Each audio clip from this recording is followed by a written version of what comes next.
kita semua agar hadir pada kajian saat ini ikhlas karena Allah Ta'ala. أما بعد أحبابنا الكرام فأهلا وسهلا بكم جميعا. يسرني ويشرفني أن أكون مع إخواننا في إندونيسيا في هذا اللقاء الطيب. Beliau mengucapkan perkataan sambutan, beliau mengatakan selamat datang dan beliau sangat bergembira bisa bergabung dengan kita diundang di majelis ini. الله يجمعنا في الجنة مع النبيين والصديقين.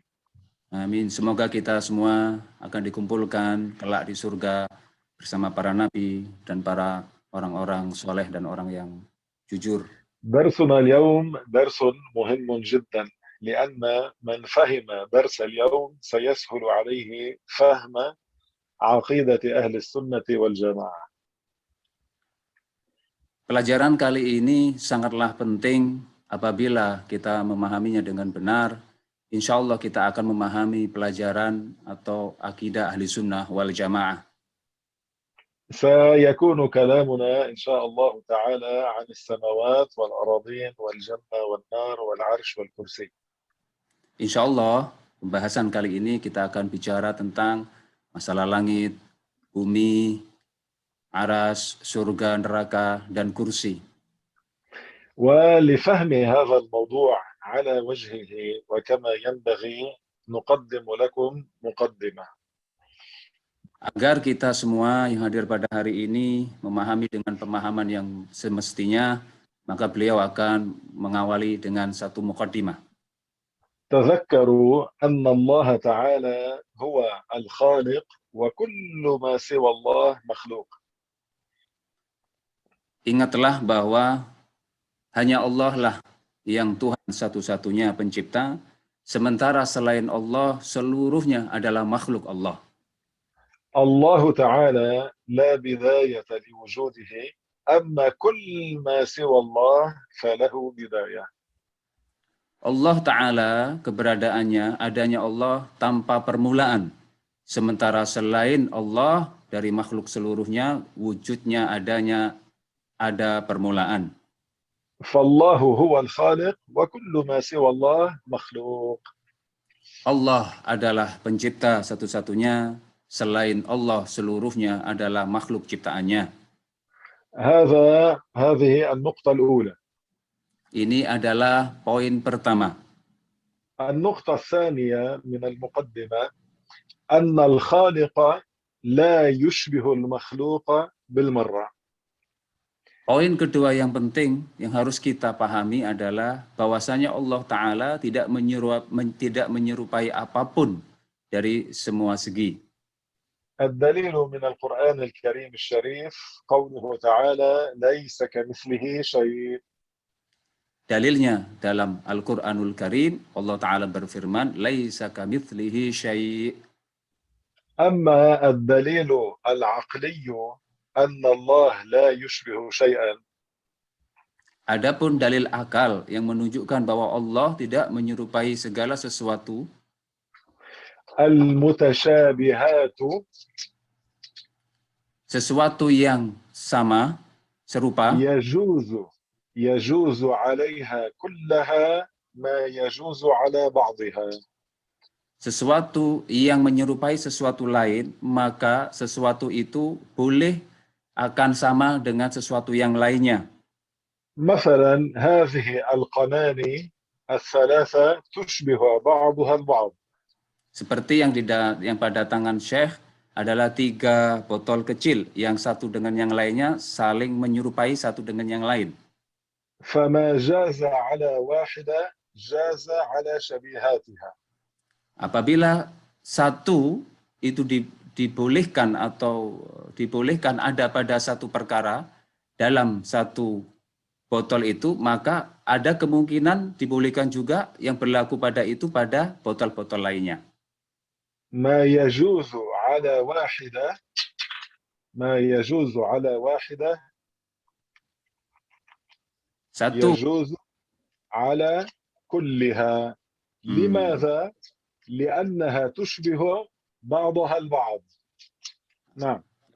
Tadi Syekh bilang kalau sesuatu yang serupa itu, misalkan 3 tadi, satu itu boleh berlaku pada satu itu, maka akan boleh juga hukumnya akan berlaku kepada yang lainnya. Sebagaimana Syekh tadi serupakan, contohkan dengan satu tutup, ditutup, dan itu adalah sesuatu yang memungkinkan terjadi. Karena dia adalah أعيد serupa. المتشابهات يجوز على واحدة ما يجوز على الكل. لماذا؟ لأنها متشابهات. Nah, Satu tadi, apa yang berlaku pada satu perkara tadi boleh jadi akan berlaku kepada satu perkara lagi yang serupa. Kenapa? Karena mereka semuanya tadi 3 itu adalah sesuatu yang saling menyerupai. البشر من حيث أنهم بشر يتشابهون. Manusia dengan manusia yang lain adalah saling serupa, sama. فما يجوز على واحد من البشر يجوز على الكل. Maka apabila satu perkara itu boleh jadi ada pada satu manusia, maka boleh jadi satu perkara yang itu terkena kepada manusia yang lainnya. إذا واحد من البشر بلا عين لا يرى، لا نحتاج أن نقلع عيون جميع البشر لنستنتج أن البشر بلا عيون لا يروا.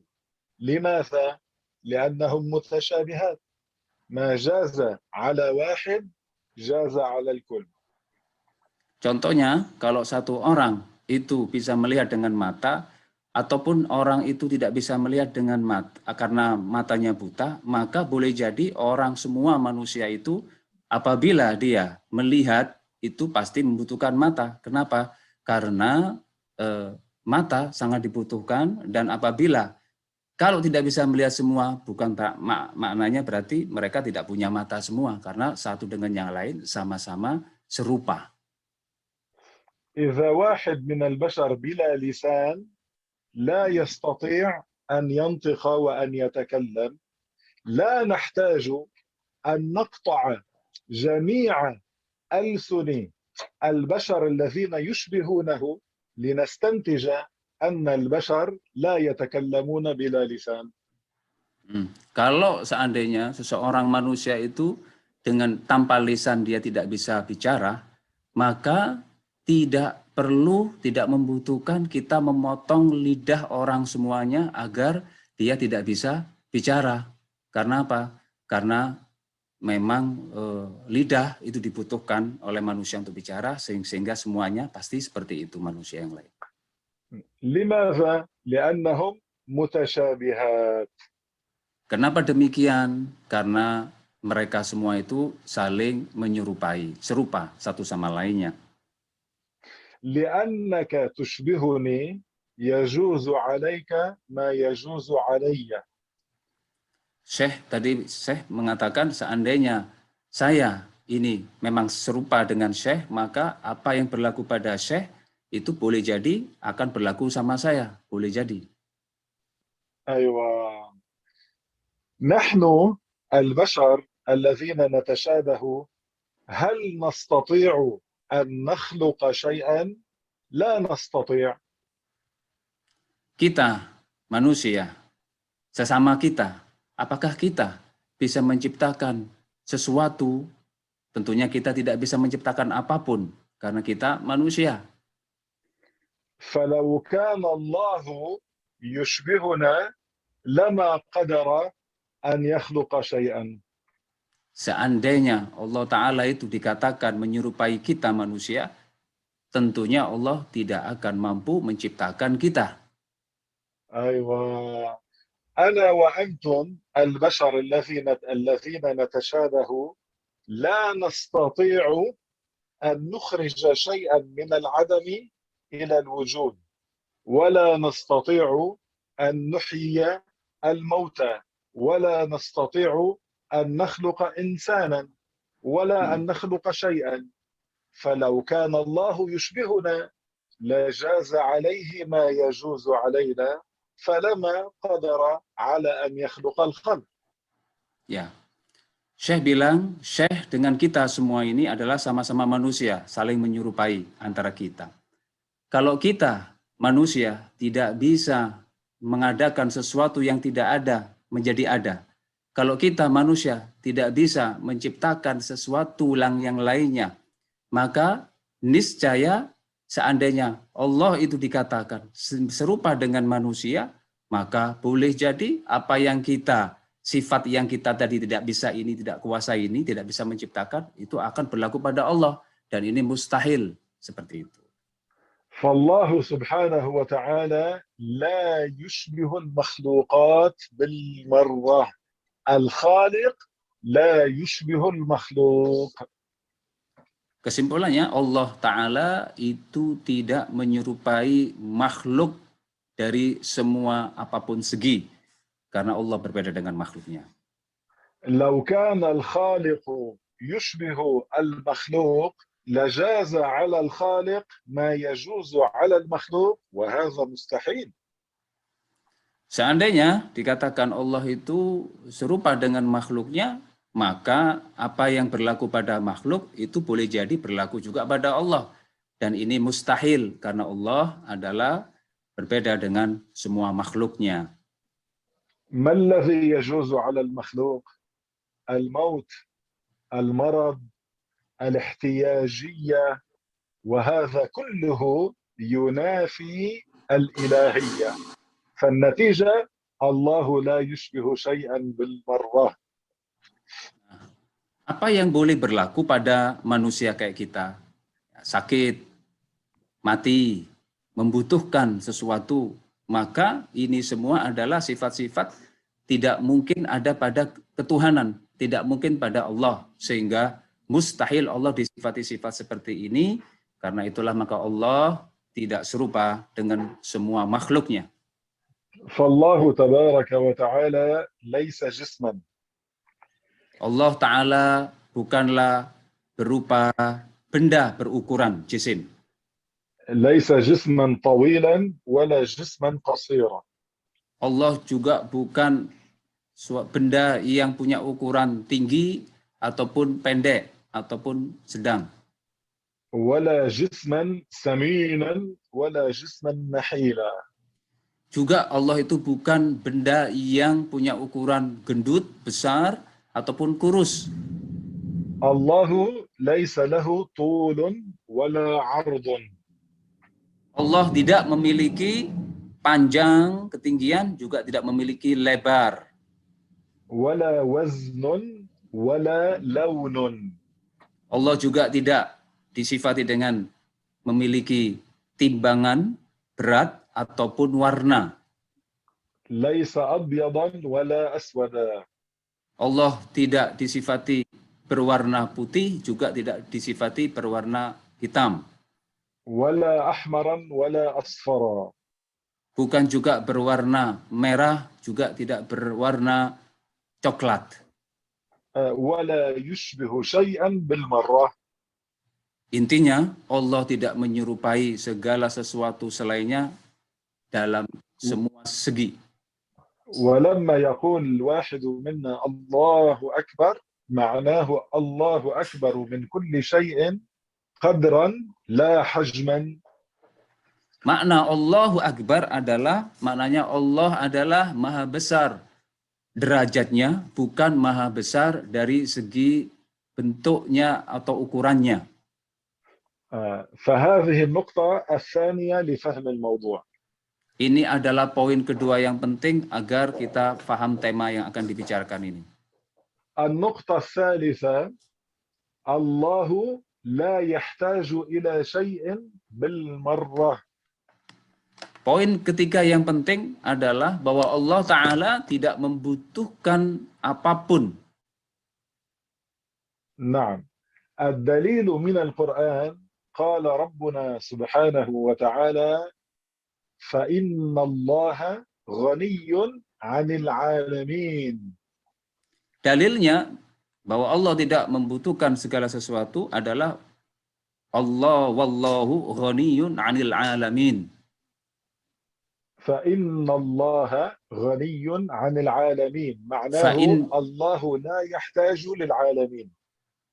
maknanya adalah fa innallaha ghaniyun 'anil alamin. Allah tidak membutuhkan kepada makhluknya, alam. العالمين هنا معناه كل ما سوى الله، الله غني عنه لا يحتاج. Makna alamin di sini maknanya segala sesuatu selain Allah, sehingga maknanya Allah tidak membutuhkan segala sesuatu selain Allah. البشر من العالمين Manusia termasuk bagian dari alam, alamin. والجن والجن Dan jin juga, والملائكة dan malaikat juga, والسماوات والأرض langit-langit dan bumi, والجنة والنار surga dan neraka, والعرش والكرسي، aras dan kursi. كل هذا من العالمين. Setiap yang disebutkan oleh Syekh tadi itu semuanya adalah termasuk bagian dari alamin. والله أخبرنا في القرآن أنه لا يحتاج إلى العالمين، أي الله لا يحتاج إلى شيء من خلقه، لا جن ولا إنس ولا ملائكة ولا جنة ولا نار ولا عرش ولا كرسي ولا سماوات ولا أرض. Sehingga apa yang disebutkan dalam Al-Quran tadi menyebutkan bahwa Allah Ta'ala tidak membutuhkan segala sesuatu dari alamin tadi, baik itu langit, bumi, manusia, jin, surga, neraka, aras, kursi, semuanya itu adalah Allah tidak membutuhkan segala sesuatu apapun. نعم، من أطاع الله فهنيئا لهذا العبد المطيع، أما الله فلا ينتفع بطاعته لأنه لا يحتاج إلى شيء. Barang siapa dari hamba Allah itu mentaati Allah, maka bermanfaat bagi dia, si hamba ini. Dan sungguh pun ketaatan hamba itu, Allah Ta'ala tidak membutuhkan dari ketaatan hamba ini, tetapi yang membutuhkan adalah manusia itu sendiri. ومن كفر بالله وسب الله هو ينضر، أما الله لا ينضر لأن الله لا يحتاج إلى خلقه.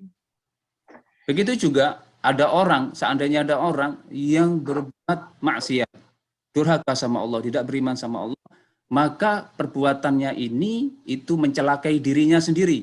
Dan Allah Ta'ala tidak membutuhkan kepada mereka. Allah tidak membutuhkan kepada apapun. أيوة، أما الدليل العقلي أن الله لا يحتاج إلى غيره. Adapun dalil akal bahwasanya Allah tidak membutuhkan kepada selainnya. المحتاج إلى غيره ضعيف، والضعيف لا يستحق الألوهية. هنا الكلمة المهمة في هذا لا يستحق، حارجع عيد، المحتاج إلى غيره ضعيف لا يستحق الألوهية. Sesuatu yang membutuhkan kepada sesuatu yang lain itu disifati dengan lemah.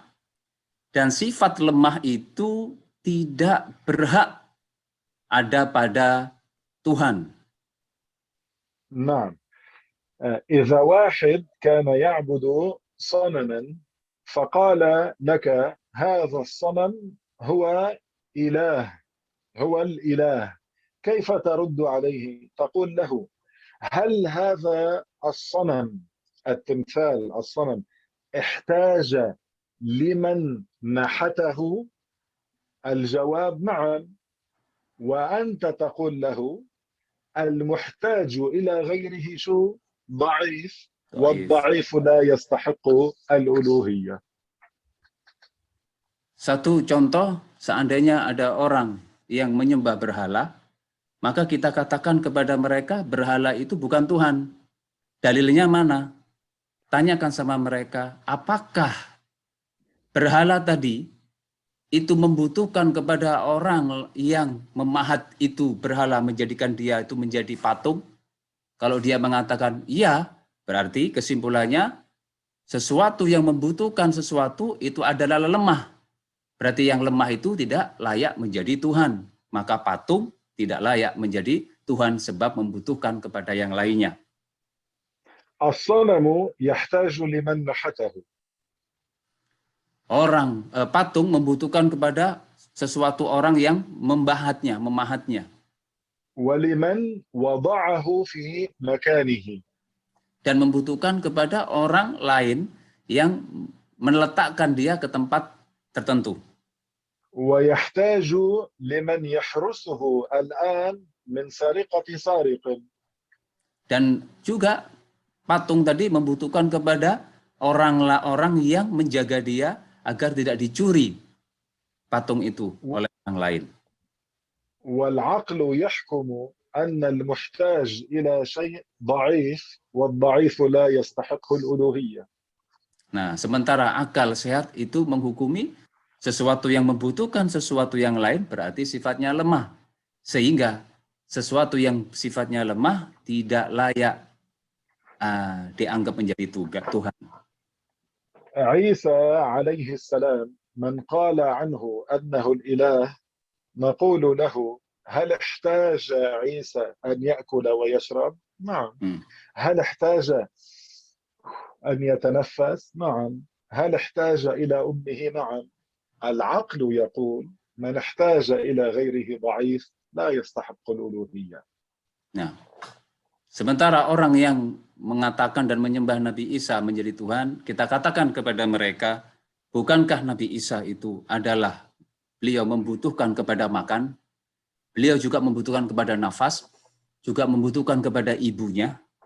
Kalau begitu, kalau mereka menjawab iya, berarti sudah jelas bahwa Nabi Isa itu adalah lemah dari sisi itu sehingga tidak layak menjadi Tuhan. هذه الأدلة العقلية مهمة جدا أن تفهموها وأن تحفظوها. Kata Syekh, kaidah-kaidah ini adalah kaidah-kaidah yang penting agar kita semua memahaminya dengan benar. أنتم أنعم الله عليكم أنكم تعيشون في بلد إسلامي فما اختلطتم كما نحن اختلطنا في بلاد الاغتراب مع مختلف أصحاب الأديان المغايرة للإسلام. Kata Syekh, beruntung kita semua ini hidup di suatu negara yang penduduknya mayoritas Muslim. Sementara Syekh sekarang hidup di komunitas negara yang berdampingan dengan agama-agama lain yang itu bahkan merusak agama Islam. أما نحن في بلاد الاغتراب إذا أردنا أن نتكلم مع غير المسلمين فقلنا لهم القرآن الله قال في القرآن هذا الكافر يقول أنا لا أؤمن بالقرآن. وإذا قلنا قال محمد رسول الله يقولون نحن لا نؤمن بمحمد رسول الله. فما الطريقة لإظهار حقية الإسلام؟ الدليل العقلي. Kata beliau di negara yang bukan mayoritas Muslim, beliau tatkala ingin menjelaskan tentang agama Islam, maka beliau tentunya tidak menjelaskan pertama kali dengan mengungkapkan ayat Al-Quran. Karena mereka akan mengatakan, saya tidak mengimani Al-Quran. Ketika beliau misalkan menyebutkan Rasulullah Muhammad SAW, mereka akan mengatakan, saya tidak mengimani Nabi Muhammad. Bagaimana caranya kita menunjukkan kebenaran Islam sama mereka non-Muslim itu? Maka dengan cara menggunakan dalil akal. مرة كنت أعطي هنا في مونتريال في كندا درسا للشباب فأتوا بواحد من جامايكا. نعم. Suatu ketika Syekh ada ta'lim di daerah Montreal, Kanada. Kemudian ada seseorang dari Jamaika. نعم. فأخبرته عن الإسلام واستعملت هذه الأدلة العقلية التي سمعتموها الآن وأخبرته عن النبي محمد صلى الله عليه وسلم وكيف يدخل في دين الإسلام فتشهد ودخل في دين الإسلام والحمد لله. Masya Allah, cerita nyata.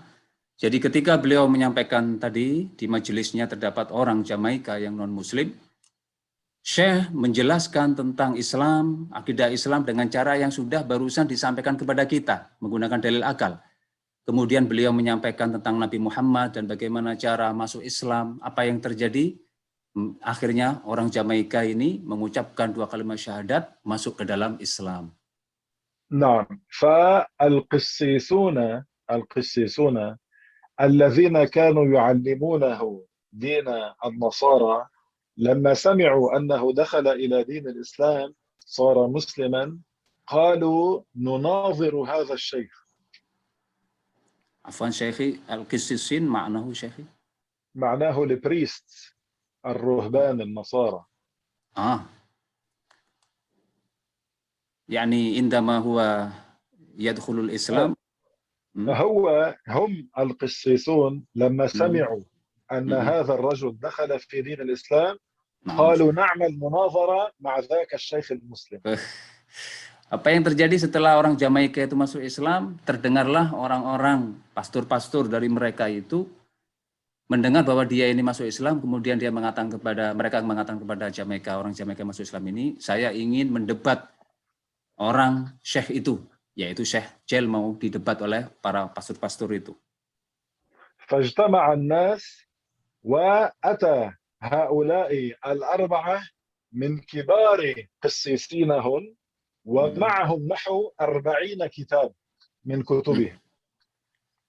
Apa yang terjadi? Akhirnya terjadilah sebuah pertemuan, banyak orang datang, termasuk 4 orang pastor itu membawa 40 kitab di antara mereka, dan Syekh ada di situ. فاسمعوا أهمية الدليل العقلي. ماذا قلت لهم؟ قلت لهم كتبكم هذه ليست شيئا مشتركا بيني وبينكم. أنتم تؤمنون بها وأنا أكفر بها، قرآني أنا أؤمن به وأنتم تكفرون به، فليس مشتركا بيني وبينكم. أما الشيء المشترك بيننا هو العقل، فنتكلم بالدليل العقلي. فوافقوا على ذلك، وهنا كأنهم مضوا أنهم خسروا المناظرة. لما قبلوا أن يتكلموا فقط بالدليل العقلي خسروا. Jadi Syekh apa yang disampaikan kepada orang 4 ini, pastor ini, ketika berdebat, ketika mereka membawa kitab-kitabnya, beliau mengatakan, saya tidak mengimani apa kitab-kitab, isi kitab yang kalian bawa. Sebagaimana Anda tidak mengimani Al-Quran yang saya imani benar. Sehingga antara saya dan Anda itu tidak sama dalam hal ini, tidak sepakat dalam hal ini, tetapi yang menjadikan kita bisa sama sepakat itu adalah dengan menggunakan dalil akal. Ketika itu mereka setuju, oke, kalau begitu menggunakan dalil akal. Nah, apa kata Syekh Jel? Ketika mereka sepakat dengan usulan Syekh bahwa bicaranya nanti adalah menggunakan dalil akal, bukan yang lainnya, maka semenjak itulah sebenarnya mereka sudah kalah dalam berdebat. قلت لهم إذا أنا قلت قال الله في القرآن قلتم لا نؤمن بالقرآن، وأنتم إذا قلتم وجد في كتابنا المسمى عندكم مقدسا كذا وكذا، أنا أقول لكم أنا أكفر بهذا، أنا لا أؤمن بهذا، فهذا أيضا ليس مشتركا بيننا. أما المشترك بيننا هو العقل، فإن كان معكم عقل تكلمنا بالحكم العقلي، وإن لم يكن عندكم عقل فأنا لا أناظر المجانين. Masya Allah. Jadi beliau itu mengatakan, kalau apa yang saya sampaikan dari Al-Quran dan itu saya yakini benar, tentu kalian bisa jadi tidak akan mengimani percaya itu. Sama juga ketika kalian mengatakan sesuatu yang ada di kitab kalian, buku kalian, saya akan tidak percaya sama itu. Karena itu maka ini tidak akan bisa terjadi dialog. Bagaimana caranya? Kita harus menggunakan dalil akal. Kalau kita merasa punya akal, maka kita akan menggunakan dalil akal itu. Tetapi kalau seandainya tidak mau menggunakan dalil akal, berarti saya tidak akan berdebat dengan orang gila yang tidak punya akal. فأعطيتهم الدليل الذي أسمعتكم إياه أن الله لا يشبه خلقه. قلت لهم توافقون؟ قالوا نعم. كلام سليم منطقي هذا. Apa yang saya sampaikan pertama, beliau menyampaikan apa yang disampaikan kepada kita, bahwa Allah tidak serupa dengan makhluknya, bahwa Tuhan itu tidak sama dengan makhluknya. Syekh mengatakan, bagaimana kalian sepakat? Mereka mengatakan, iya sepakat, itu sesuai dengan akal sehat, bahwa Tuhan tidak serupa dengan makhluknya. ثم أسمعتهم الدليل العقل الثاني الذي سمعتموه أن المحتاج إلى غيره ضعيف لا يستحق الألوهية. سلمتم؟ قالوا سلمنا. كلام سليم، هذا العقل يشهد على ذلك. Masya Allah. Jadi yang kedua, sama Syekh mengucapkan atau memberikan argumen sebagaimana yang kita dengar bahwa Allah itu tidak membutuhkan sesuatu. Sesuatu yang membutuhkan sesuatu itu adalah lemah, dan lemah itu tidak layak untuk dijadikan Tuhan. Syekh mengatakan, bagaimana kalian menerima perkara ini? Mereka mengatakan, iya kami terima, karena itu sesuai dengan akal sehat. Masya Allah. فقلت لهم ابن الأسد ألا يكون أسدا أو يكون دبا؟ قالوا لي أسدا. قلت ابن البشر ألا يكون بشرا؟ قالوا بشرا. قلت لهم ابن الجن ألا يكون جنا؟ قالوا يكون جنا. فقلت لهم الابن يشبه أباه إذن، وأنتم سلمتم أن المتشابهات يجوز عليها ما يجوز على بعضها. فلو كان عيسى كما قلتم ابنا لله لجاز على الله ما يجوز على عيسى من الصلب والموت على زعمكم والمرض، وهذا مستحيل لا يقبله العقل. فبهت الذي كفر. Masya Allah. Jadi beliau mengatakan bahwa bukankah seorang anak itu manusia itu serupa dengan ayahnya? Bukankah anak jin itu serupa dengan jin? Bukankah hewan itu asad, itu singa, anak singa itu sesuai dengan ayahnya atau induknya singa? Jadi kalau jadi manusia itu anak sesuai dengan ayahnya. Tadi singa anaknya sesuai dengan singa. Lah kalau Anda mengatakan bahwa Tuhan itu memiliki anak, atau bahasa lain Isa itu dianggap anak Tuhan, maka seharusnya yang namanya Tuhan menurut kalian itu sama dengan apa yang dialami oleh Nabi Isa. Mati, sakit, dan seterusnya. Dan ini mustahil bagi yang namanya Tuhan. Kemudian mereka tidak bisa menjawab. ثم قلت لهم أنتم تقولون آبانا الذي في السماء، وتقصدون بهذا أن الله على زعمكم يسكن في السماء. سؤالي لكم، نحن الآن نسكن هذا البيت، هل نحتاج إليه أم لا نحتاج إليه؟ فقالوا نحتاج إليه.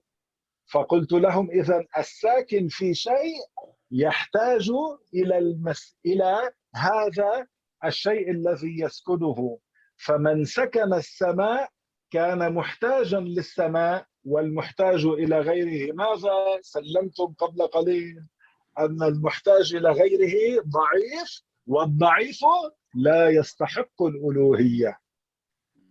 Yang kedua, Syekh mengatakan kalian meyakini bahwa Bapak kalian itu, Bapak itu katanya ada di langit. Yang dimaksud adalah mereka Tuhan. Beliau mengatakan, kalau begitu, bukankah kita sekarang tinggalnya di bumi? Ya, oke. Pertanyaannya, kata Syekh, apakah kita membutuhkan ini tempat di bumi? Oh ya, kita butuh, kata mereka. Oke, kalau begitu, berarti maknanya Anda mengatakan Tuhan kalian, yang namanya Bapak itu di langit, berarti membutuhkan langit. Sesuatu yang membutuhkan sesuatu yang lain itu adalah lemah. Kalian sudah menyepakati di awal bahwa sesuatu yang membutuhkan sesuatu itu lemah, nggak layak jadi Tuhan. Disinilah mereka terdiam.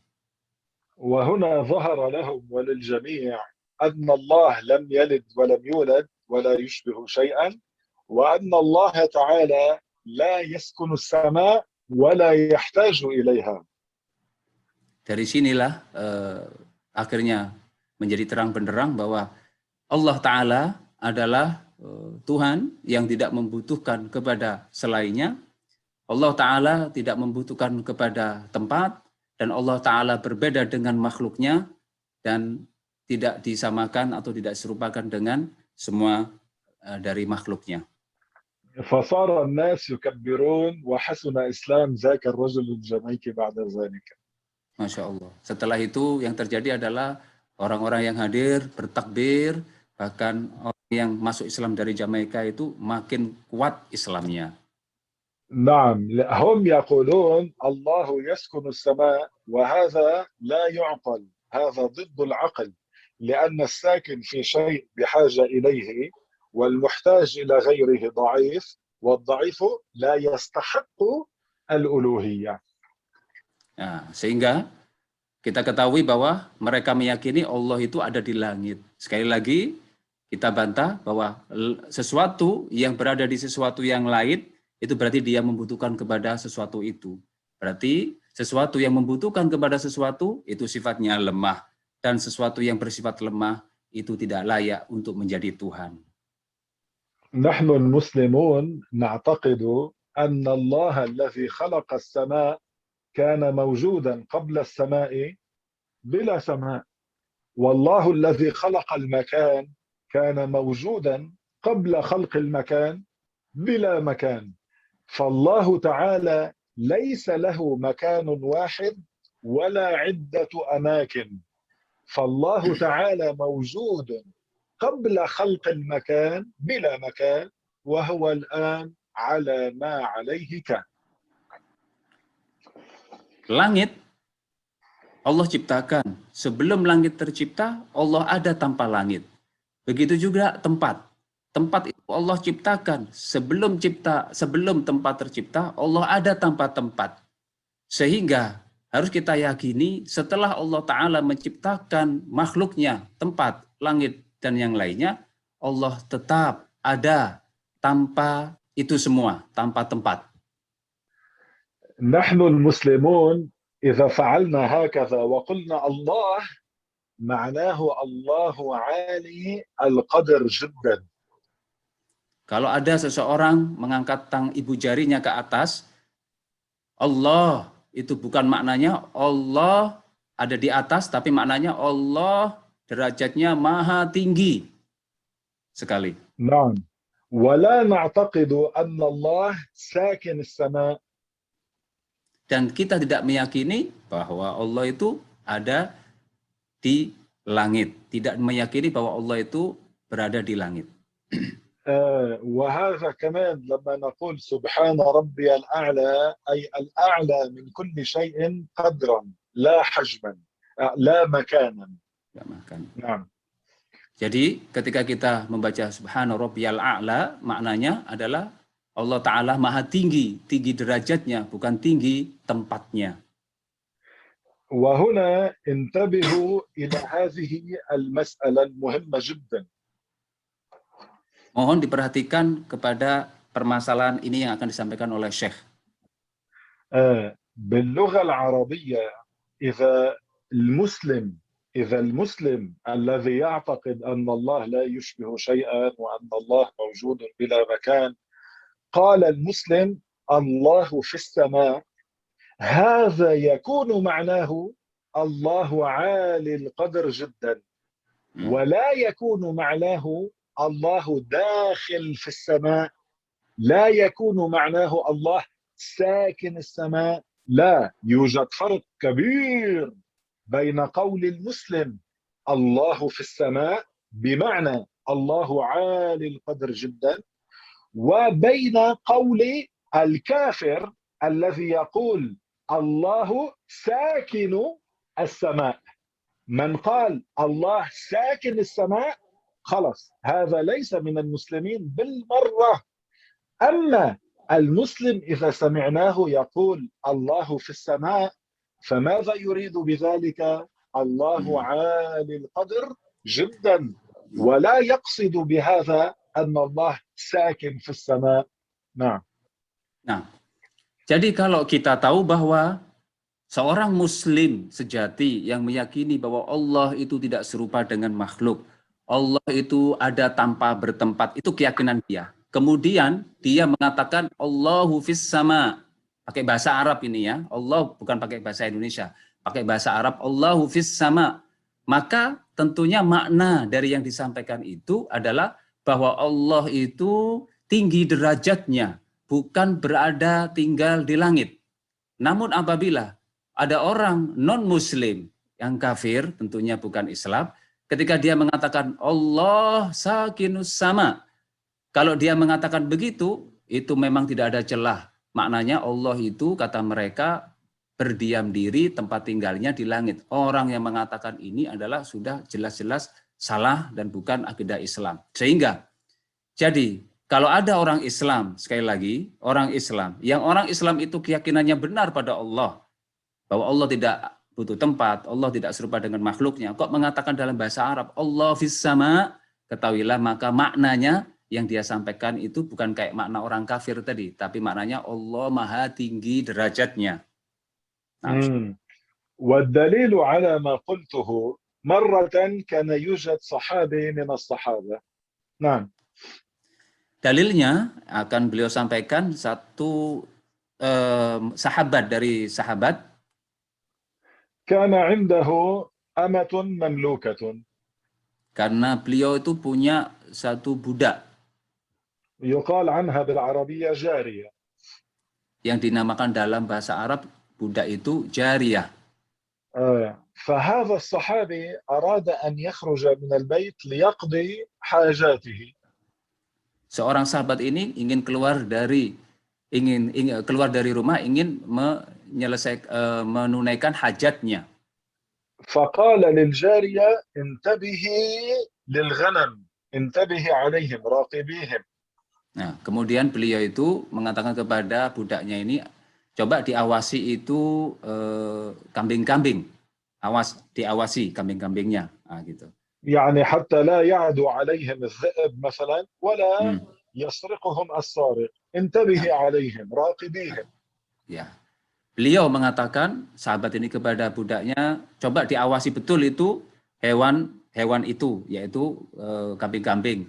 Dari apa? Dari singa ataupun hewan buas yang akan memakannya, atau ada orang yang mencuri dari hewan ternak itu. Tolong diawasi betul-betul. Nah, gitu. ذهب فلما رجع نظر في الغنم فرأى أن الذئب قد عدا عليهم. يعني هذه الجارية قصرت في عملها فغضب غضبا شديدا. Ketika itu, maka ketika beliau kembali lagi setelah pulang, didapati ada hewan beliau, yaitu itu hewan yang sedang diternak itu, sedang disamperin atau ingin dimakan oleh salah satu serigala. Maka beliau marah kepada sang budak. Karena apa? Karena budak berarti tidak menjalankan pekerjaan dengan baik.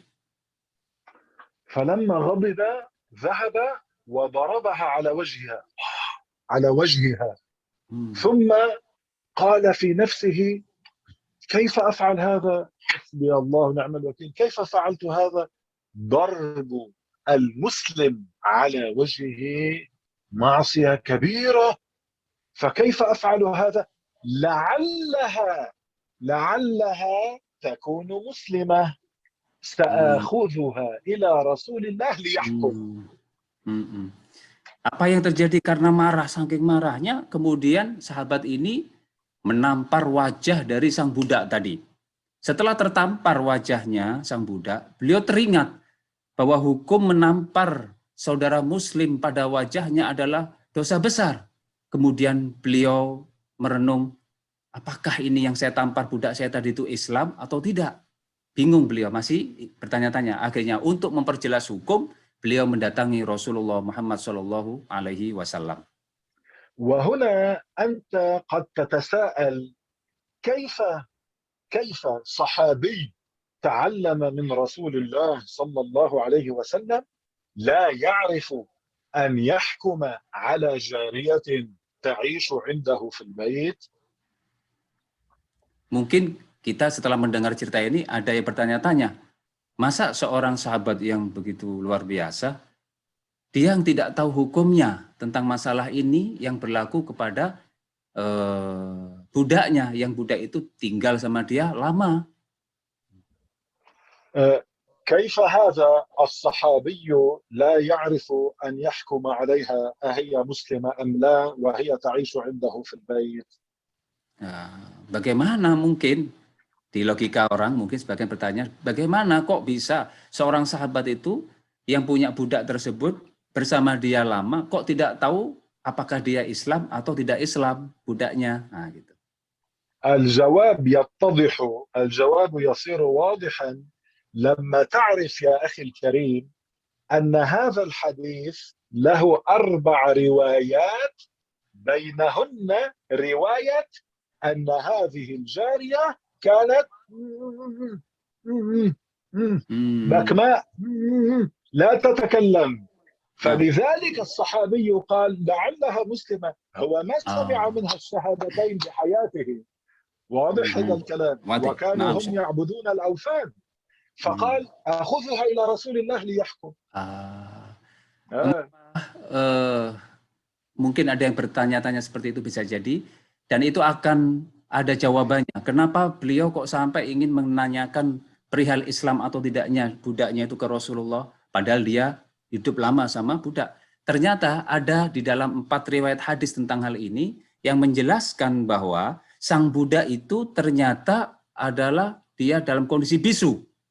Nah, disitulah beliau itu menjadi ragu, apakah dia ini pernah mendengar 2 kalimat syahadat sebelumnya, atau jangan-jangan dia masih meyakini sesuatu yang salah sebelum-sebelumnya, menyembah berhala dan seterusnya. Karena itulah beliau pergi ke Rasulullah untuk mengetahui apakah dia muslim atau tidak. فأخذها إلى رسول الله صلى الله عليه وسلم وقال له يا رسول الله حصل كذا وكذا، فإن كانت هذه الجارية مسلمة فأنا أريد أن أحررها لله تعالى. Akhirnya beliau membawa sang budak tersebut menghadap Rasulullah dan beliau menceritakan tentang kronologis cerita, dan beliau mengatakan kepada Rasulullah, wahai Rasulullah, seandainya sang budak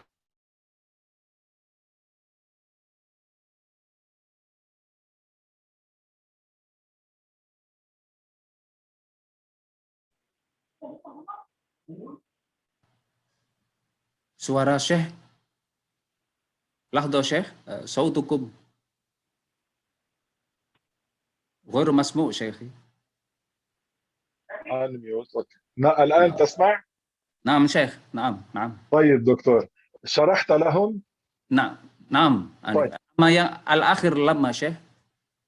الآخر أنه قال لرسول الله حصل كذا وكذا، فإذا كانت مؤمنة أنا أريد أن أحررها. شرحت لهم؟ نعم شيخي خلاص. اسمع، فالنبي عليه الصلاة والسلام سألها ما معناه، ماذا تعتقدين في الله، ما اعتقادك في الله. Nah. Dan Rasulullah apa yang beliau lakukan kepada seorang budak ini? Beliau menanyakan kepada sang budak ini apa yang diyakini dia tentang Allah. هذا المعنى ما اعتقادك في الله، كيف عبر عنه رسول الله؟ عبر عنه بقوله أين الله، وكلمة أين في اللغة العربية هنا معناها ما اعتقادك في الله، وليس معناها أين مكان الله، لأن النبي يعلم أن الله موجود بلا مكان. Rasulullah Muhammad SAW kemudian menanyakan kepada sang budak ini dengan tujuan adalah, makna dari pertanyaan Rasulullah itu adalah, apa yang kamu yakini tentang Allah? Apakah kamu yakin tentang Allah? Apa yang kamu yakini tentang Allah? Itu dengan pertanyaan, Aina Allah. Bukan maknanya pertanyaan Rasulullah ini untuk menanyakan di mana posisi atau Allah itu berada, bukan, tapi menanyakan bagaimana, apa yang kamu katakan tentang Allah, apa yang kamu yakini tentang Allah, itu maknanya disampaikan dengan pertanyaan Aina Allah. باللغة العربية تقول أين وأحيانا تريد بها السؤال عن المكان وأحيانا تريد بها السؤال عن المكانة والقدر.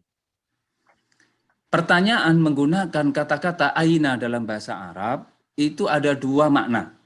Satu makna, pertanyaan aina dalam bahasa Arab itu dimaksudkan untuk mengetahui suatu tempat. Sementara yang kedua, makna aina jika ditanyakan pakai bahasa Arab, ada kalanya maknanya untuk menanyakan seberapa besar kedudukan, seberapa tinggi derajatnya, tentang derajat bukan tentang tempat. أين إندونيسيا وأين كندا؟ هنا السؤال عن المكان.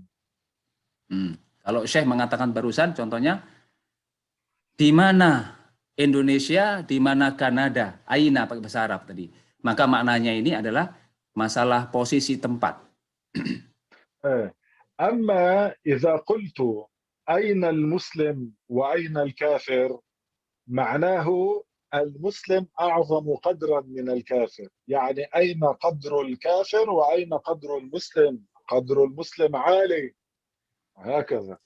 Kalau ada pertanyaan lagi, aina muslim, aina kafir. Maknanya bukan menanyakan tempat, di mana orang muslim, di mana orang kafir, tapi maknanya di mana derajat, ya, seberapa besar derajat orang Islam dibanding dengan orang kafir. Pertanyaan itu adalah pertanyaan untuk menanyakan derajat, bukan tempat. في كل الدول إذا قال الفقير أين الفقير وأين الغني، يقول الفقير الآخر يقول له الغني فوق الغيوم، معناه قدرا بالمال وليس بالمكان. هذا معروف عند كل الشعوب أن كلمة أين أحيانا تطلق على المكان وأحيانا تطلق على القدر والمكانة.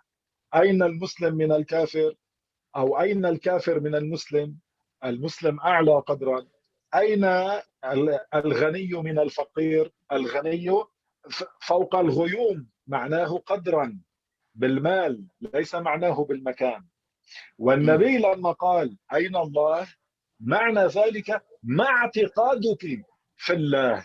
نعم. Jadi di bahasa di daerah manapun apabila ada pertanyaan misalkan ainal ghani wa ainal faqir, itu orang fakir mengatakan madza syekh fil ghuyum ma fawqal ghuyum, فوق الغيوم، يقول له فوق الغيوم، أو يقول له فوق الريح. Nah, fawqal rih, fawqal ghuyum, maknanya itu bukan benar-benar orang kaya itu adanya di atas awan, bukan. Maknanya itu adalah mereka memiliki kedudukan tinggi karena banyak harta, itu maksudnya. Nah, sementara Rasulullah Shallallahu Alaihi Wasallam ketika menanyakan kepada sang budak tadi, ainallah, bukan maknanya untuk menanyakan tentang tempat Allah, tidak, tapi menanyakan derajat Allah dengan mengatakan apa yang kamu yakini tentang Allah, apa yang kamu yakini tentang Allah, itu maknanya ainallah di pertanyaan tersebut. أيوة. فلما قال لها رسول الله أين الله، في رواية البيهقي كانت بكماء خرساء لا تتكلم. فماذا فعلت؟ فعلت هكذا، معناه الله عالي القدر جدا، أو يكون معناه يا رسول الله أنا لا أعبد الأصنام التي على الأرض، لا أعبد الأصنام التي في الأرض، إنما أعبد الله شو الذي يعبده الملائكة العالي القدر جدا. هذا معناه، هذا برواية البيهقي. Ini seperti yang disampaikan Syekh tadi, ternyata ini hadisnya ada 4 riwayat. Riwayat pertama yang diriwayatkan oleh Imam Al-Baihaqi, bahwasanya ternyata si budak ini kondisinya bisu. Ketika ditanya Rasulullah ainallah untuk menanyakan tentang Allah, apa yang diyakini tentang Allah, sang budak bisu tadi ini mengisyaratkan tangannya dengan ke atas. Maknanya, itu kata Syekh tadi, ada 2. meyakini, dia mengatakan Allah itu derajatnya tinggi sekali. Itu maknanya yang pertama, Allah tinggi sekali derajatnya. Yang kedua maknanya adalah saya tidak meyakini, tidak menyembah patung-patung yang ada di berhala-berhala yang ada di dunia yang disembah oleh manusia. Tetapi saya menyembah kepada sesembahan para malaikat yang ada di langit, malaikatnya yang di langit, yang menyembah kepada Allah, yang Allah itu maha tinggi sekali. Dan Allah bukan di langit. Nah, Syekh. أما في رواية الإمام مسلم لم تكن خرساء إنما كانت تتكلم فقالت في السماء معناه عالي القدر جدا. Nah, sementara dalam satu riwayat yang lain tentang masalah ini, yaitu diriwayatkan Imam Muslim, beliau meriwayatkan bahwa Buddha ini tidak dalam kondisi bisu, alias bisa bicara. Sehingga ketika ditanya Rasulullah, "Aina Allah?" maka dijawablah oleh sang Buddha ini, "Fis sama", maknanya adalah bahwa Allah Ta'ala itu diyakini oleh sang Buddha derajatnya tinggi sekali. فلما قالت الله في السماء النبي ما أنكر عليها ما كفرها لأنه فهم منها أنها تريد الله عالي القدر جدا وهذا ما يريده كل مسلم إذا قال الله في السماء معناه الله عالي القدر جدا. Nah, tatkala sang Buddha menjawab Allah fis sama, itu Rasulullah tidak mengingkari jawaban ini. Kenapa? Karena memang selama dia Muslim, orang Muslim dimanapun berada, tatkala dia meyakini Allah itu beda dengan makhluk, tidak membutuhkan tempat, kemudian mengatakan Allah fis sama, pasti maknanya adalah Allah itu tinggi derajatnya. Makanya Rasul tidak mengingkari jawaban dari sang Buddha tersebut. Nah, فمن هنا قلنا إذا سمعنا المسلم يقول الله في السماء لا نحكم بكفره لأن المسلم إذا قال الله في السماء لا يعني ساكن السماء لا يعني داخل السماء إنما يعني عالي القدر جدا. Sehingga seandainya kita mendengar dari seorang muslim, dia mengatakan Allah fis sama, muslimnya benar ini, bukan muslim-musliman, muslim yang benar, yang dimaksud syah adalah muslim yang betul-betul muslim, meyakini Allah tidak serupa dengan makhluk, meyakini Allah ada tempat-tempat, kemudian dia mengatakan Allah fis sama, maknanya adalah Allah itu tinggi derajatnya. Itu ya, tidak langsung dikafirkan. Kenapa? Karena memang maknanya seperti itu yang dikehendaki oleh orang Islam yang benar-benar Islam tersebut. أما إذا سمعنا واحد يقول الله ساكن السماء فهذا ليس مسلم بالمرة. Tetapi kalau ada orang mengatakan Allah sakinus sama, Allah menempati tempat di langit, ini sudah bukan Muslim. Tidak benar perkataan ini, dan ini bukan perkataan orang Muslim. وأيضا من سمعناه يقول الله داخل السماء أو قال الله يحل في السماء أو قال الله بذاته في السماء فهذا بلا تفصيل ليس مسلما. Kalau ada orang mengatakan Allah itu bertempat tinggal di dalam langit, atau dia mengatakan Allah itu menempati langit, atau Allah itu berada di seputar langit, maka perkataan-perkataan ini tidak ada penjelasan rinci, dan itu adalah salah semua perkataan-perkataan tersebut. Nah, فإذا يا أحبابنا في رواية مسلم قال لها الرسول بعد ذلك من أنا؟ قالت رسول الله. والنبي كان يعلم مسبقا أنها مسلمة ولكن أراد أن يظهر إسلامها لهذا الرجل ففعل ما فعل وعرف الرجل أنها مسلمة فأعتقها. Dalam riwayat Muslim ini kemudian Rasul menanyakan kepada sang Buddha tadi, siapa saya, man ana, dijawab oleh Buddha Rasulullah. Dan Rasulullah sudah tahu bahwa orang Buddha ini adalah seorang yang Muslim. dan ingin memberitahukan kepada sang sahabat bahwa dia itu Muslim, sehingga nanti akhirnya dimerdekakan sang budak ini oleh seorang sahabat tersebut. أما في رواية ابن حبان لا يوجد كلمة أين الله ولا يوجد كلمة أين الله في رواية ابن حبان، لأن برواية ابن حبان النبي قال من ربك؟ قالت الله. قال من أنا؟ قالت رسول الله. Nah, sementara dalam riwayat yang ketiga, kasus yang sama, cerita yang sama, yang diriwayatkan oleh Ibnu Hibban, tidak ada kata-kata menggunakan lafal aina atau di mana bahasa Indonesianya. Melainkan menggunakan perkataan pertanyaan Rasulullah, man rabbuki? Siapa Tuhanmu? Kemudian dia menjawab, sang budak, Allah. Man ana? Siapa saya? Kata Rasulullah, dijawablah oleh budak Rasulullah. الرواية الرابعة والأخيرة هي أقوى الروايات. Riwayat yang keempat yang akan disebutkan Syekh ini adalah riwayat yang paling kuat di antara riwayat-riwayat yang lain. رواية الإمام مالك. Yaitu riwayat Imam Malik. قال لها رسول الله أتشهدين أن لا إله إلا الله؟ قالت نعم. قال أتشهدين أني رسول الله؟ قالت نعم. فحكم بإسلامها.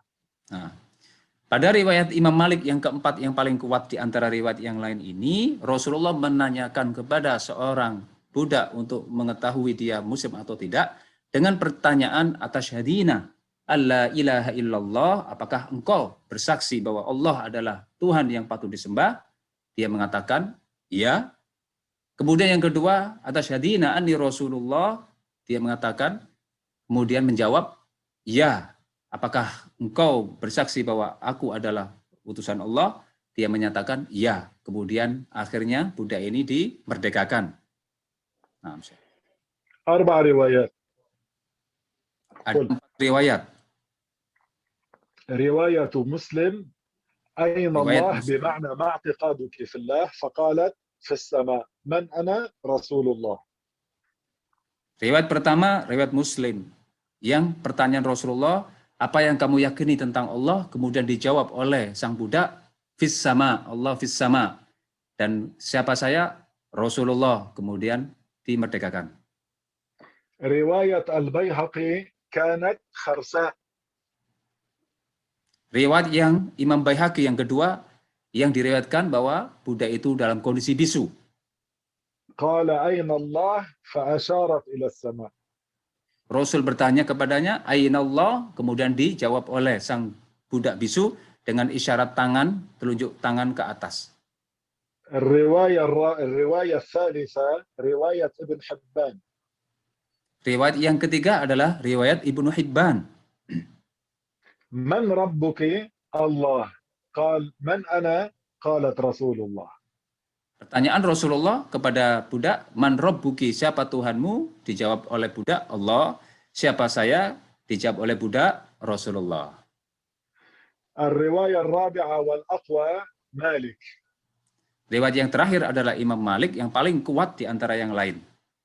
أتشهدين أن لا إله إلا الله؟ نعم. أتشهدين أني رسول الله؟ قال نعم. فحكم بإسلامه. Nah, yang keempat ini adalah yang paling kuat. Beliau menanyakan atasyhadina alla ilaha illallah. Kemudian dijawab iya. Atasyhadina anni Rasulullah, dijawab oleh sang budak iya. هذا الحديث حديث الجارية قال العلماء عنه ليس حديثا صحيحا، ليس حديثا بمرتبة الصحيح. Afwan Syekh, ana lam antabih, afwan. قال العلماء هذا الحديث اسمه حديث الجارية. Hadis ini dinamakan oleh para ulama dengan nama hadis jariyah. وهذا الحديث ليس بمرتبة الصحيح. Kata para ulama, hadis jariyah ini tidak dalam martabat atau kedudukan sahih. قالوا هذا حديث مضطرب. Mereka mengatakan para ulama hadis bahwa hadis jariyah ini adalah hadis muttarib. لأنه روي بعدة ألفاظ لا نستطيع الجمع بينها. Mengapa dinamakan muttarib bukan sahih? Karena ada 4 riwayat hadis yang satu redaksi satu dengan yang lainnya tidak mungkin disatukan isinya. كيف تجمع بين الأحاديث الأربعة ومرة كانت خرساء ومرة كانت تتكلم؟ Bagaimana mungkin 4 hadis ini bisa disatukan maknanya, sementara dalam satu hadis di antara 4 riwayat itu diriwayatkan dalam kondisi bisu sang budak. Sementara riwayat yang lain, sang budak kondisinya tidak bisu. وفي 2 من الروايات قال النبي أين الله وفي الاثنين الآخرين لا يوجد أين الله. Nah, sementara dari 4 itu Rasul menanyakan kepada budak menggunakan redaksi Ainallah, sementara 2 yang lain Rasul tidak menggunakan redaksi dalam bertanya Ainallah. ثم جوابها جواب الجارية بالروايات الأربعة مختلف عن بعضها البعض. Nah, مختلف. Sementara kalau ditengok dari jawaban sang budak, keempat riwayat ini betul-betul berbeda satu dengan yang lainnya jawabannya. مرة قالت في السماء. Dia mengatakan pertama katanya fis sama. في الثانية كانت خرساء فأشارت إلى السماء. Yang kedua karena dia bisu, maka dia jawabannya hanya menunjuk tangan, telunjuk tangan ke atas langit. في الثالثة لما سألها الرسول من ربك ما قالت في السماء قالت الله. Sementara yang ketiga, ketika Rasul menanyakan siapa Tuhanmu, dijawab Allah, bukan dijawab di langit, tidak, tapi Allah. أما في الرواية الرابعة ما قالت في السماء ولا أشارت إلى السماء ولا قالت الله إنما قالت نعم. Sementara riwayat terakhir yang keempat itu tidak menjawab di langit, di sama, tidak menjawab, tidak mengisyaratkan tangan telunjuk ke langit, juga tidak menjawab Allah, tapi justru menjawabnya dengan kata-kata iya. فلذلك قال العلماء هذا حديث مضطرب لا نستطيع جمع الروايات يعني لا يستطيع الجمع بينها فهو مضطرب والحديث المضطرب من أي نوع؟ من نوع الضعيف والضعيف لا يستشهد به في العقيدة لما نتكلم في العقيدة لا نستشهد بحديث ضعيف. Nah, karenanya maka para ulama dengan sebab-sebab ini menyatakan bahwa hadis jariyah ini kategorinya muttarib karena tidak mungkin untuk disatukan maknanya, dikumpulkan maknanya menjadi makna tunggal satu karena beda-beda seperti tadi itu. Sehingga makna hadis ini dianggap muttarib. Hadis ini muttarib, yang muttarib itu pada level dalam kalangan ilmu hadis, ulama hadis dinamakan hadis termasuk hadis yang dhaif. Dan hadis dhaif itu tidak digunakan untuk dalil akidah. Tidak bisa digunakan untuk menjadikan dalil dalam urusan akidah, hadis dhaif. Nah, فهنا قد واحد يسأل طب يا شيخ كيف هذا حديث ضعيف وقد رواه الإمام مسلم في صحيحه. Kalau ada orang menanyakan, bagaimana itu mungkin ya Syekh kok dhaif hadisnya, sementara Imam Muslim meriwayatkan hadis jariyah ini tadi di kitab Sahih Muslimnya. الجواب شيئين. Jawabnya adalah أولا هو الإمام مسلم رحمه الله وجزاه الله خيرا في مقدمة صحيحه قال عرضت كتابي على الحفاظ فقبلوه إلا حديثين ولكن لم يذكر أيهما لم يذكرهم رحمه الله لم يذكرهم. Nah, perlu diketahui jawabannya adalah Imam Muslim, Imam hadis, beliau dalam muqaddimah kitab Sahih Muslim ini, beliau menjelaskan bahwa kitab ini, hadis yang beliau tulis itu, yang beliau bukukan itu, sempat ditunjukkan isinya kepada para hufaz, para ahli hadis.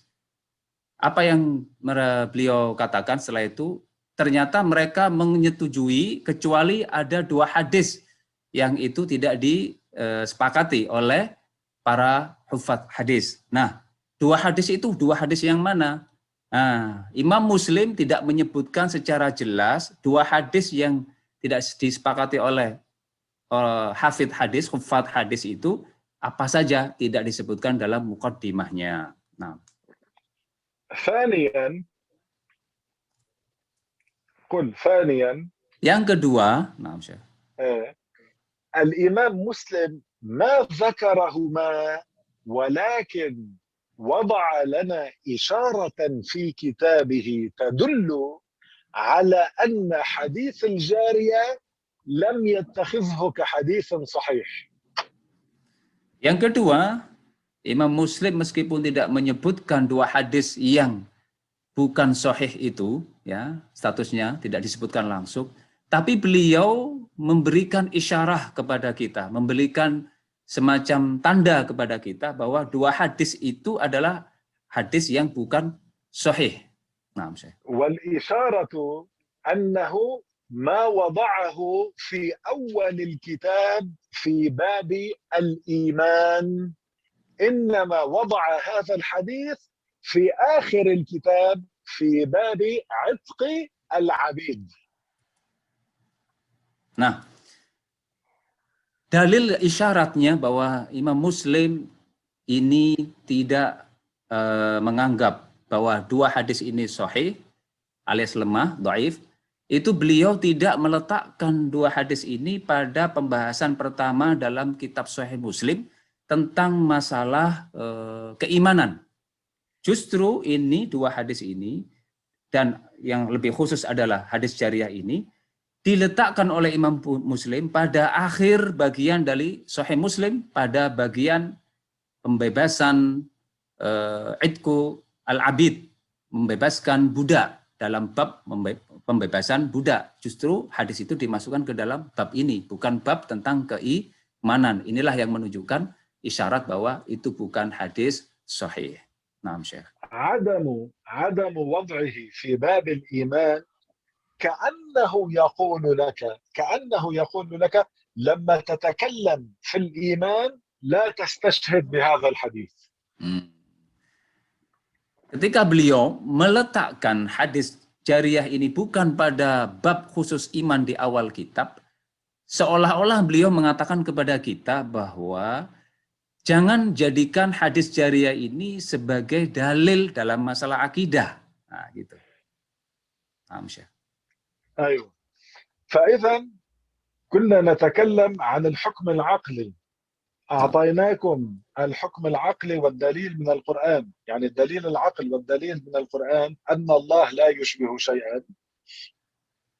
Ya, Syekh tadi barusan sudah menjelaskan tentang kepada kita tentang dalil akal dan dengan dalil Quran, ya, nakal, bahwasanya Allah tidak menyerupai sesuatu. Nah, Syekh. وذكرنا الدليل القرآني والدليل العقلي أن الله لا يحتاج إلى خلقه.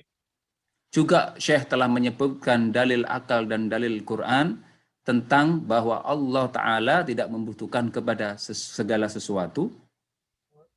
ثم أخبرناكم أهمية حفظ وفهم هذه الأدلة العقلية عندما نتكلم خاصة مع غير المسلمين الذين لا يؤمنون بكتابنا ولا نؤمن بكتابهم المحرف. Yang ketiga adalah bahwasanya Syekh tadi menjelaskan tentang pentingnya memahami dua kaidah tersebut di atas untuk menjelaskan kita kepada orang non-muslim, yang mana non-muslim itu tidak mengimani apa yang kita imani, sehingga perlu menggunakan dalil akal untuk menjelaskan kepada mereka. Nah. وبذكر هذين الدليلين العقليين قد الحمد لله أنا وإخواني في بلاد الاغتراب أدخلنا الآلاف من غير المسلمين في الإسلام. الآلاف. ما شاء الله.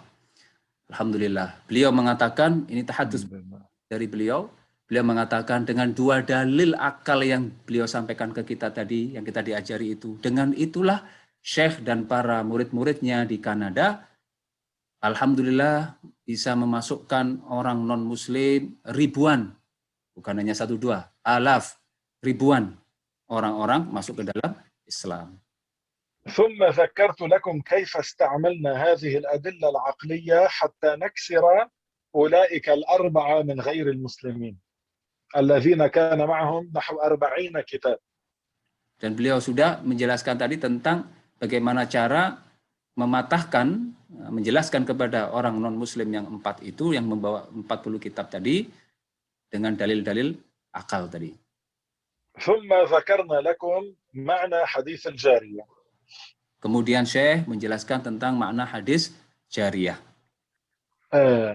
الآن نحن نذكر كل هذا حتى تفهموا الموضوع الذي سأكلمكم به إن شاء الله، يعني فيما تبقى من الوقت الآن وفي المرة المقبلة بإذن الله، الحديث عن الجنة والنار والسماوات والأرض ستفهمونه بطريقة جميلة جدا، أعدكم بذلك إن شاء الله. Masya Allah.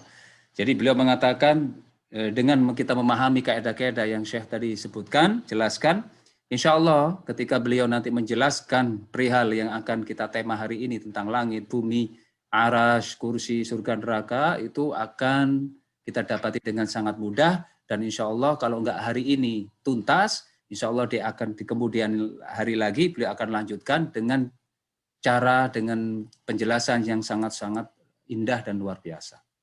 هنا في كندا من أساليب الدعوة التي أستخدمها عندما أخرج من البيت هي مثلا اللحية، لحية، نعم، حتى أستقطب الناس من غير المسلمين أو المسلمين لكي يسألونني بأمر الدين. اللحية تلعب دورا. Nah, Syekh menggunakan uslub metode dakwah di Kanada itu dengan beliau memelihara yang namanya jambang jenggot.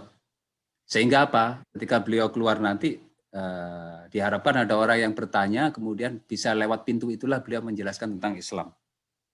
أحيانا ألبس القلنسوة وأمشي في الطريق أو أذهب إلى السوبر ماركت أشتري الأغراض بالقلنسوة.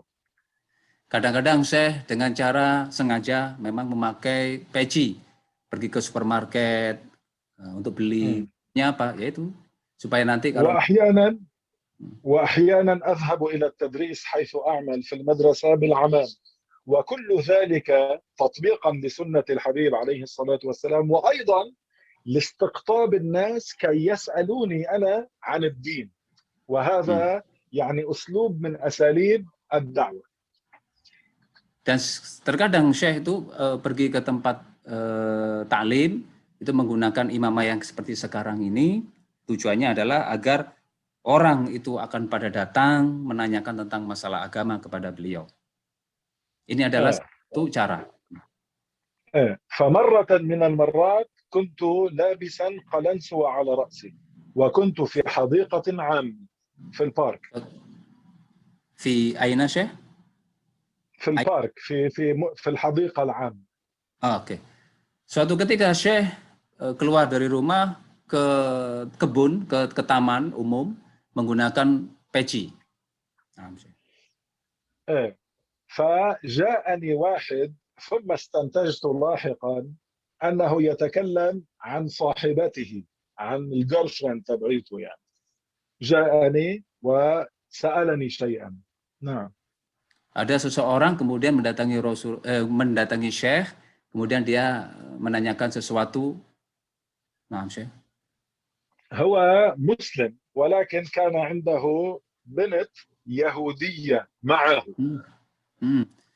Seorang yang datang ke Syekh tadi itu adalah seorang yang Muslim, tapi dia memiliki katanya anak perempuan yang Yahudi yang bersama dia. فجاءني وقال لي يا شيخ شوف، مع أنني كنت ألبس تي شيرت، انتبهنا، ويعني سيفيل من تحت عادي، ولكن بسبب القلنسوة واللحية فورا قال يا شيخ، قال لي يا شيخ تكلم مع هذه، أنا أحبها أريد أن أتزوجها ولكن هي يعني ترفض الدخول في دين الإسلام، كلمها بالإسلام كي تتشهد. Walaupun Syekh menggunakan baju t-shirt, pakaian biasa, tapi karena beliau menggunakan peci dan memelihara jenggot, maka orang itu datang langsung menemui Syekh, nggak kenal, langsung mengatakan, ya Syekh, wahai Syekh, tolong bantu saya untuk mengajari anak saya ini masuk Islam karena ingin dinikahkan dia. فأخبرتها بتلك الأدلة الثلاثة التي قلت لكم عنها. شرحت Masya, لها الله الخالق وما سواه مخلوق، الله لا يشبه شيئا، الله لا يحتاج إلى شيء، الأدلة العقلية. وكل مرة أقول لها هكذا تقول هكذا، تسلم. نعم. Nah, dan apa yang beliau sampaikan kepada anak tersebut, beliau sampaikan persis sebagaimana yang beliau sampaikan kepada kita tentang 3 perkara pokok, bahwa Allah itu adalah pencipta, Tuhan satu-satunya, bahwa Allah itu berbeda dengan makhluknya, dan bahwa Allah itu tidak membutuhkan kepada selainnya, dengan dalil akal, dan akhirnya dia yang mendengarkan ini menerimanya. ثم أخبرتها عن سيدنا وحبيبنا محمد رسول الله صلى الله Sallallahu عليه alaihi wasallam. Kemudian beliau mengabarkan, menceritakan tentang baginda Rasulullah Muhammad Sallallahu alaihi wasallam. وفي ضمن المحادثة أخبرتها أن الدخول في الإسلام يكون بالنطق بالشهادتين. Nah, ketika di tengah-tengah penjelasan, Syekh menjelaskan kepada perempuan tersebut bahwa cara masuk Islam itu hanya dengan cara mengucapkan 2 kalimat syahadat. ففي آخر المحادثة قلت لها، طبعا بينت لها عقيدة المسلمين وكذا، ولكن في آخر المحادثة قلت لها وأنتم اليهود تعتقدون أن الله جسما، وهذا بينا بطلانه، أنتم تعتقدون أن الله جسم جالس على العرش، أنتم تقولون أيها اليهود يعني. قلت لها الآن أنت جالسة على هذه الكرسي العام في الحديقة العامة، ألست بحاجة للمجلوس عليه؟ قالت بلى. نعم. Nah, di akhir pembicaraan beliau dengan Syekh dengan perempuan Yahudi ini, beliau mengatakan, setelah beliau menjelaskan tentang akidah tanzih, akidah umat Islam tentunya, beliau juga menjelaskan tentang ketidakbenaran akidah orang Yahudi. Beliau mengatakan orang Yahudi itu meyakini bahwa Tuhan mereka itu, katanya Allah, Tuhan mereka itu duduk di atas kursi. Nah, sementara Anda sekarang, bukankah Anda juga sekarang duduk di atas kursi? Pertanyaannya, Syekh mengatakan, bukankah Anda butuh dengan yang kamu duduki sekarang? Dia mengatakan, iya. Nah, udah, kalau iya berarti kamu sepakat dengan yang awal dulu, yang awal pembicaraan, bahwasanya Allah itu tidak membutuhkan kepada makhluknya. أليس الجالس بحاجة للمجلوس؟ قالت نعم. Apakah, beliau bertanya, Syekh, apakah orang yang duduk itu membutuhkan sesuatu yang diduduki? Dijawab, iya. ألست أنت سلمت في أول المحادثة بأن المحتاج إلى غيره ضعيف، وسلمت أنه لا يستحق الألوهية؟ قالت نعم.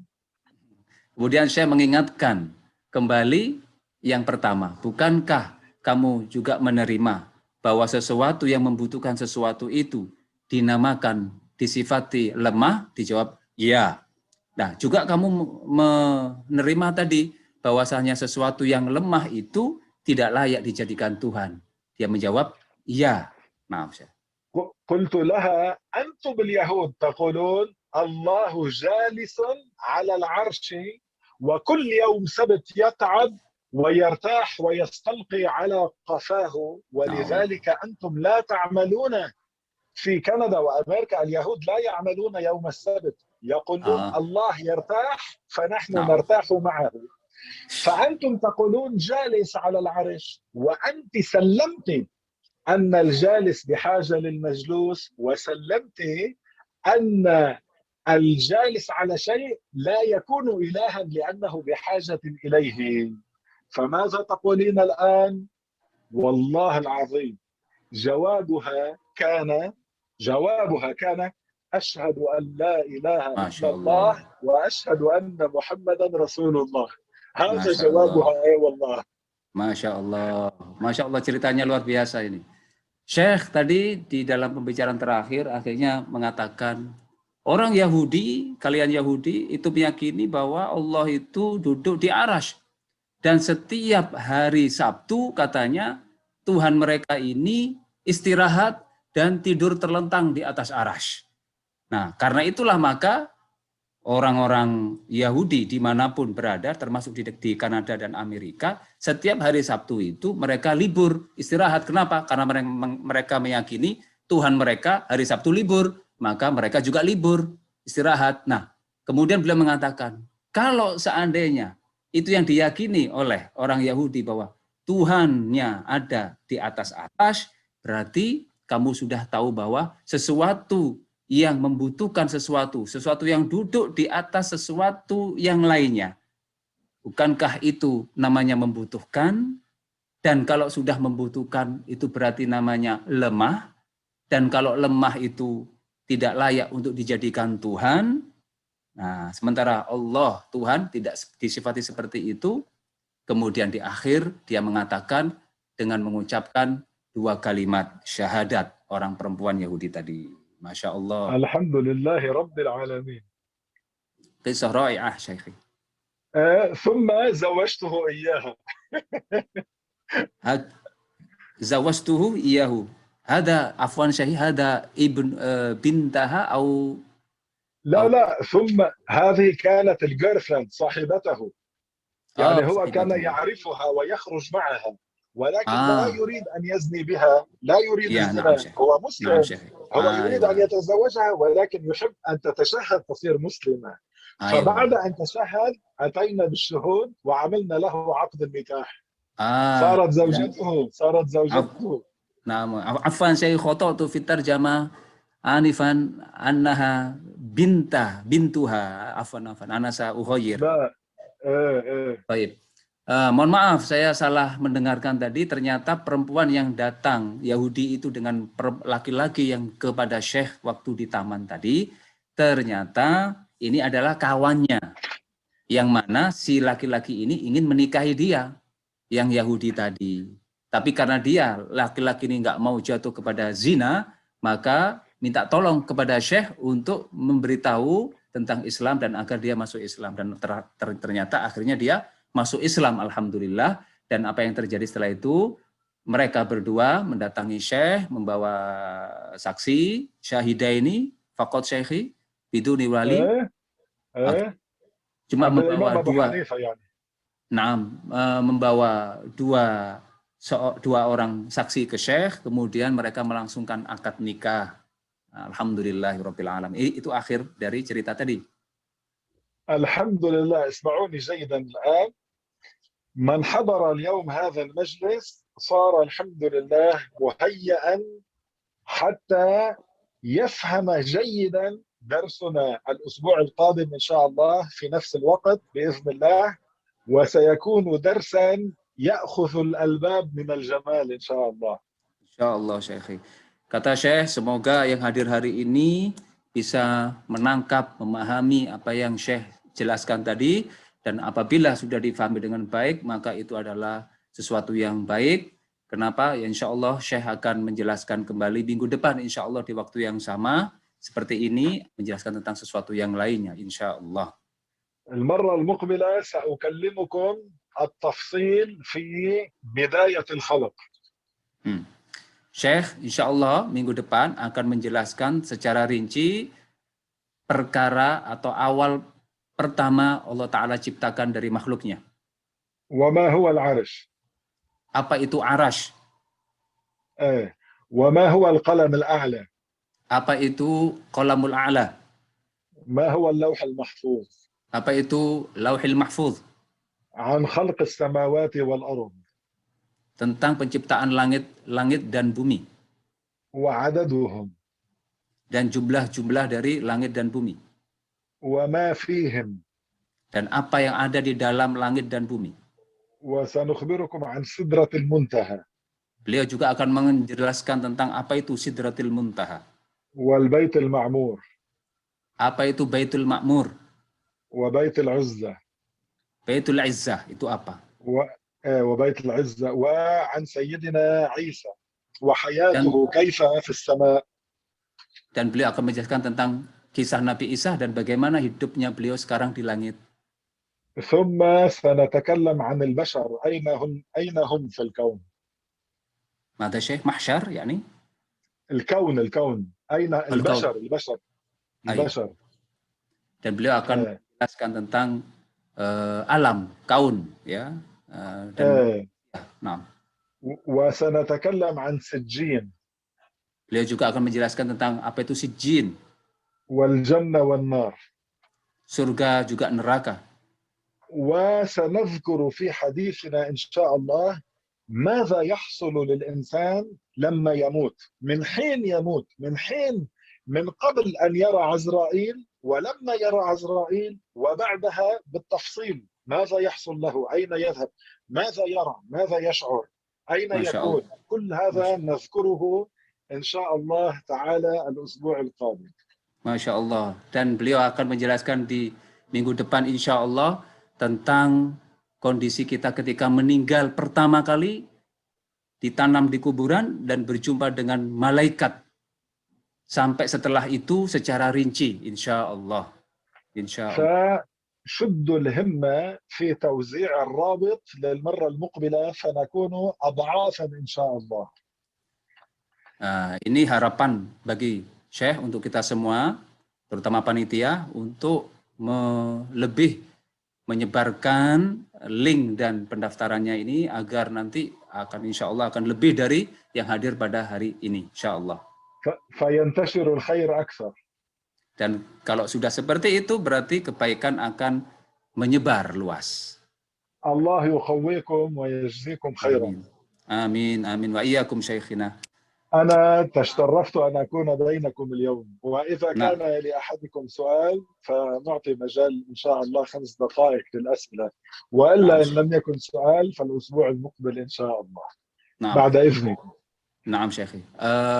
Untuk kawan-kawan semua, para hadirin hadirat yang mulia, Syekh tadi menjelaskan bahwa yang pertama mendoakan kita semua, semoga kita diberkahi oleh Allah. Kemudian beliau memberikan waktu kepada siapapun yang ingin bertanya. Jika ada, beliau akan memberi waktu cuma 5 menit saja. Kalau nggak ada, tidak apa-apa, karena beliau akan insya Allah minggu depan akan beliau isi lagi. Kata beliau seperti itu. Mari silakan.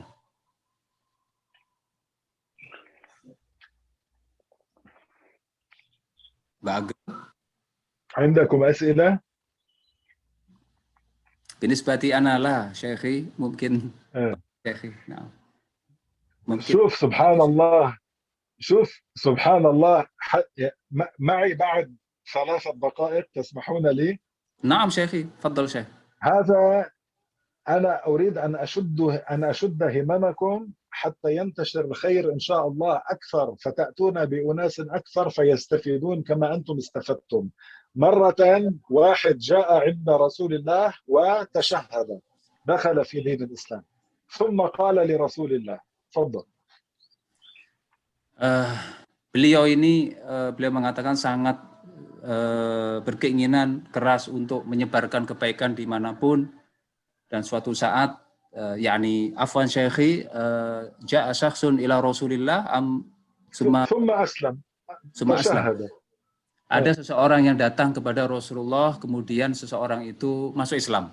Naam Syekh. شوف ثم قال له أنا أرجع إلى قبيلتي وأخبرهم عن الإسلام وآتيك يا رسول الله ب1000 رجل معي، يعني سأعود ب1000 رجل. Orang yang tadi masuk Islam dengan Rasulullah mengatakan pada baginda Rasulullah, wahai Rasulullah, saya akan kembali ke kaumku, ke sukuku, ke tempat tinggalku, dan akan saya bawa 1000 orang lagi kepada engkau, wahai Rasulullah, untuk masuk Islam. Masya Allah. فجمع 1000 ولما أراد أن يعود بهم إلى رسول الله تخلف نحو 3 لاضطرارهم، وأتى معه نحو 997 شخص. 300 يعني 997. نعم. فقط 3 أشخاص الذي لا يأتون. لم يأتوا لأنهم كان عندهم ظرف معين. Dari 1000 itu yang tidak hadir, tidak ikut 3 orang. selebihnya ikut ke Rasulullah. Naam Syekh. فهذا عندما أراد أن يعود بهم مات على الطريق رحمه الله. مات Kulluhum في Syekhi. الطريق. Kulluhum هو Syekh. فقط Oh, هو مات في الطريق. Kemudian ketika mau datang ke Rasulullah, ternyata dianya ini yang membawa tadi itu meninggal di perjalanan. Naam Syekh. فانظروا إلى همة هذا الصحابي الواحد كيف أدخل مئات من الناس بالإسلام من غير إنترنت، من غير زوم، من غير AC اير كونديشن، من غير سيارة ولا طيارة ولا ترام. ما هذه الهمة التي كانت عندهم؟ فنحن ينبغي أن نقتدي بأولئك الصحابة الذين فتحوا البلاد من أبواب الصين إلى أقصى المغرب، سبحان الله، بهمتهم ونشاطهم. Coba kawan-kawan, para hadirin hadirat, kita ambil pelajaran dari seorang sahabat, satu orang ini.